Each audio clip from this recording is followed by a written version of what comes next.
Sukad pa dyan pagka bata na mo kay akong ginikanan Devoto Mandaan sa Santo Niño. Una sa tanan among ipangayo nga tagamig maayong panglawas ana maayo ang among panginabuhi, among paninda na. Sa akong kuana pagpaninda diri ang akong bana namatay diri sa kuan dyan sa pagpaninda namo. Diri dyan sa among kuana gatake ba. Ang among ipangayo nga kuan ang iyang pagbuot mao'y matuman pero nangayo mi nga tagaan mi grasya. Mo'y gibuhi sa akong mga anak, nakatabang nga ako panindang ginagmay.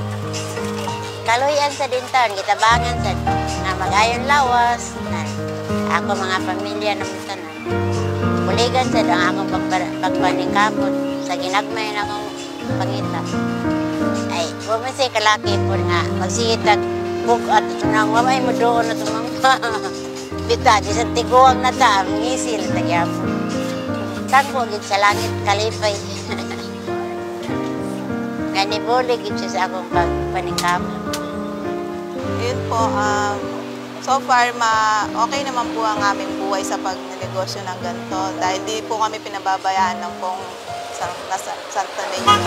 Sana po wag na lang po, gabayan lang po kami, wag po kami pababayaan. Malaking pagpapasalamat po namin kahit paano binibigay niya naman po sa amin.